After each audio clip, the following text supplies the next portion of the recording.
The first time I realized my bodyguard might be more than just professionally interested in keeping me alive, she was standing between me and my bedroom door at 3 in the morning, gun drawn, telling me in that low, controlled voice to stay behind her while someone was breaking into my apartment. "Stay behind me," Samantha said, her body a wall between me and whatever danger was coming through that door. "Don't move. Don't make a sound."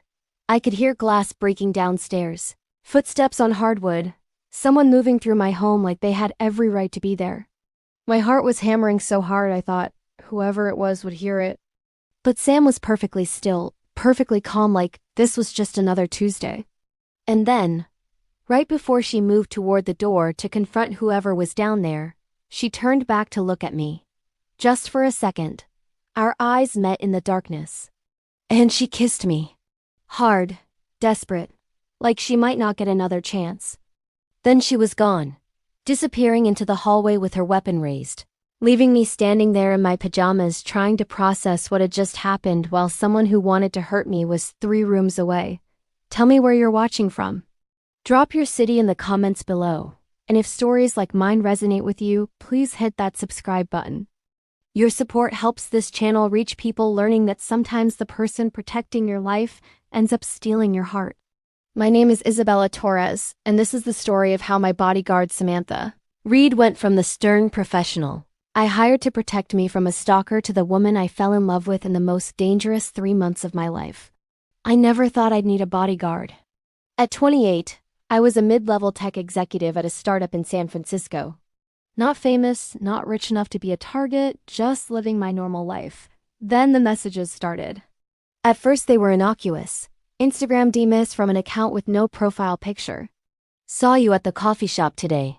You look beautiful." Creepy, but I got weird messages all the time. I blocked the account. Then more accounts. Different usernames, same messages. "Watched your presentation at the conference. You're brilliant. Love the blue dress you wore to that dinner. You look beautiful when you sleep." That last one made my blood run cold. When I sleep, how would someone know what I looked like sleeping unless they'd been in my apartment? I called the police. They took a report, told me to change my locks, install cameras, be vigilant. But there wasn't much they could do without a concrete threat. The messages got worse, more frequent, more detailed, describing what I wore, where I went, who I talked to. Photos of me that someone had taken without my knowledge, walking to work, getting groceries, sitting in restaurants. Always from far away, always without me noticing. I was being watched constantly, and I had no idea who was doing it. My company hired Sentinel Security. They sent Samantha Reed. She arrived at my apartment on a Monday morning looking like she stepped out of a movie about badass women who do and take anyone's shit. 6 feet tall, athletic build, dark hair pulled back in a severe ponytail, wearing tactical gear like it was designer clothing. "Miss Torres," she'd said, extending her hand. "I'm Samantha Reed. I'll be your primary security detail starting today. Just call me Isabella. I'll call you Miss Torres until the threat is neutralized." Keeps things professional. Her handshake was firm, her eyes were hard, and I immediately felt both safer and somehow more aware of my own vulnerability. Sam moved into my guest room that day. Set up a security system that made my apartment look like a government facility. Cameras, alarms, reinforced locks, panic buttons. She swept for bugs, found 2. Someone had been listening to my phone calls, my conversations. "Your stalker is escalating," Sam said matter-of-factly while disabling the devices. "They've moved from observation to surveillance to invasion. Next step is typically direct contact or physical confrontation. That's supposed to make me feel better? It's supposed to make you understand that this is serious. That you need to do exactly what I tell you when I tell you without question. Can you do that?" "Yes." "Good, then we'll keep you safe." The first 2 weeks with Sam were strange. She was always there, a constant shadow 3 feet behind me everywhere I went. Work, home, gym, meetings. She never smiled, never made small talk, barely spoke except to give instructions. "Stay close, don't wander. Let me check first. Wait here." I started calling her the robot behind her back to my friends, but I felt safe with her. For the first time in months, I could breathe. The stalker's messages continued, but now they were frustrated. Who is that woman with you? Why is she always there? Send her away. I need to see you alone. Sam traced the accounts, worked with police, interviewed people I knew. She was thorough, professional, and completely emotionally unavailable. Until she wasn't. 3 weeks in, I came home from work exhausted, dumped my stuff on the couch, and broke down crying. Just the stress of it all, the fear, the constant vigilance. Sam appeared in the doorway, her usual stance alert and ready. Then she saw me sobbing and her expression shifted. Just slightly. Enough that I noticed. Miss Torres. Her voice was gentler. Isabella, are you hurt? No, just tired, scared. I want my life back. She stood there for a long moment, then did something unprecedented. She sat down next to me on the couch, not touching but close. Closer than she'd ever been except when moving me out of potential danger. I know this is hard, but you're handling it better than most people would. I don't feel like I'm handling it.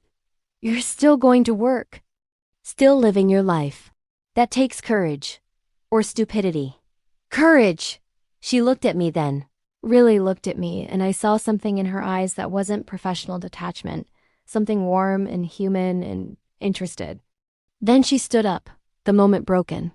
I'll make you some tea. After that, things shifted. Not dramatically. Just small changes. She started calling me Isabella instead of Miss Torres. Would ask how my day was. Made me dinner sometimes when I worked late. We'd watch TV together in the evenings. Her on one end of the couch, me on the other, both pretending we weren't hyper-aware of each other's presence. Why'd you become a bodyguard?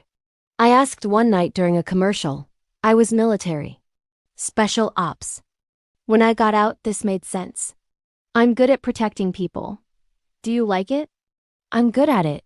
That's not what I asked. She looked at me.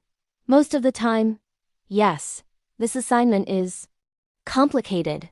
Because the stalker is sophisticated? Because you're... She stopped herself. Because the threat level is high. But I'd heard what she didn't say. Because you're something. Someone, because I'm not just another client. 6 weeks in, the stalker made their move. Not the break-in. That came later. This was a direct confrontation at my office building. Sam and I were leaving work, heading to the parking garage, when someone stepped out from behind a pillar. A woman, maybe 40, with wild eyes and a manila envelope in her hands. Isabella! Finally!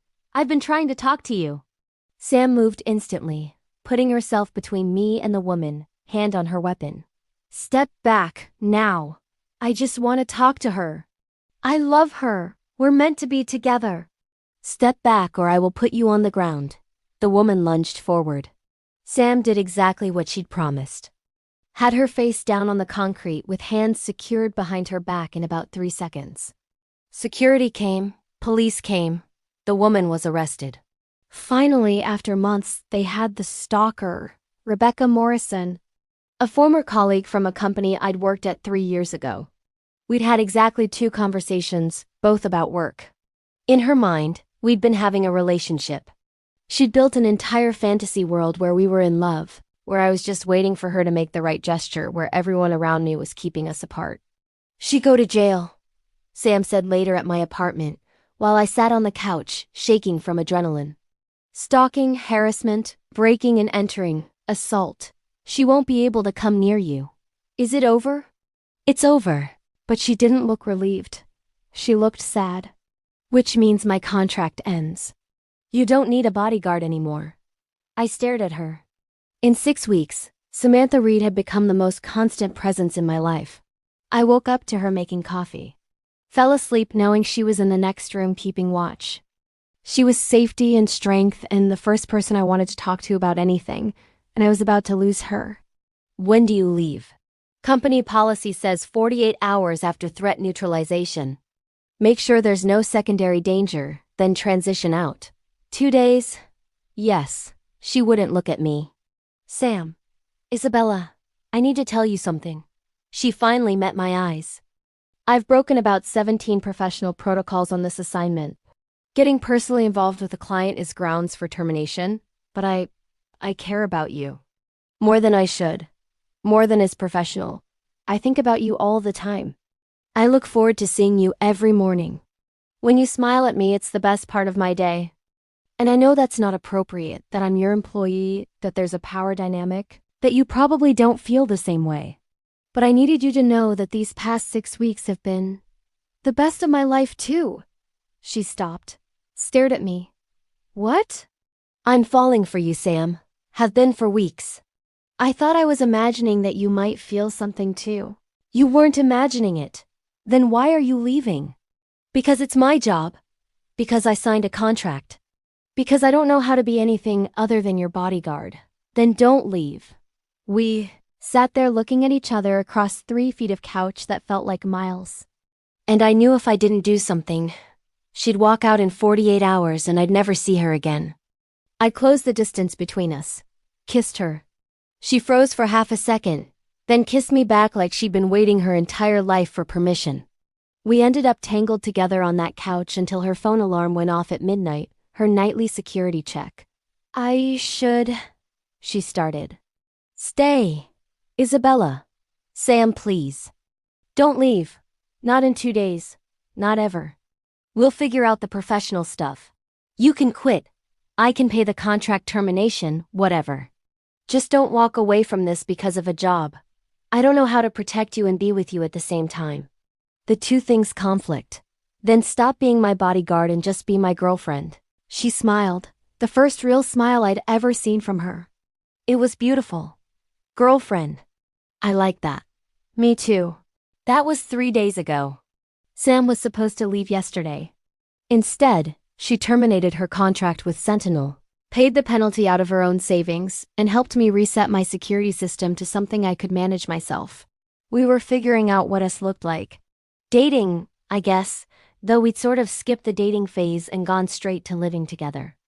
Last night, we were in my bedroom, both finally relaxed for the first time in weeks. The stalker was in jail awaiting trial. Sam was off duty permanently. We were just two women building something that had started under the worst circumstances, but had somehow become the best thing in both our lives. Then we heard glass breaking. Downstairs. Someone was in my apartment. Sam was up instantly, grabbed her weapon from the nightstand lockbox, positioned herself between me and the door. Stay behind me. Don't move. Don't make a sound. Sam, Rebecca had an accomplice. They released her associate on bail this morning. I got the notification but didn't want to scare you. I thought we had time. Footsteps on the stairs. Getting closer. Sam was perfectly still, assessing, planning. Then she looked back at me. Just for a second.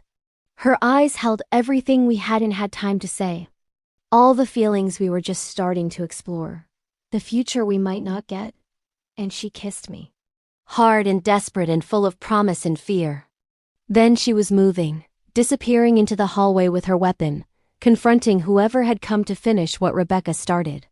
I heard shouting, a scuffle, Sam's voice commanding, hands behind your back, on the ground, do it now. Then silence. Long, terrible silence. Sam? I called out, my voice shaking. Stay there. But I couldn't. I ran into the hallway. Found Sam sitting on top of a woman I didn't recognize. Hands zip-tied behind the woman's back. Phone already calling 911. Sam looked up at me, breathing hard, a bruise forming on her cheekbone. I told you to stay behind me. You kissed me and ran toward danger. I wasn't going to just stand there. I kissed you because I thought... She stopped, shook her head. I thought I might not get another chance. Well, you're wrong. You get 1,000,000 more chances. She smiled. That beautiful, rare smile. I'm going to hold you to that. The police came. Arrested Rebecca's former roommate who had somehow convinced herself that helping Rebecca get to me was an act of love. The judge revoked Rebecca's bail. Added charges. Sam's former company offered her double salary to come back. She declined. Told them she'd found something more important than her career. 3 months later, Sam opened her own security consulting firm. Works from home mostly. Teaches self-defense classes. Consults on corporate security. Makes enough to pay her half of the rent on the new apartment we got together. Somewhere with better security. Top floor, single entrance, Sam approved.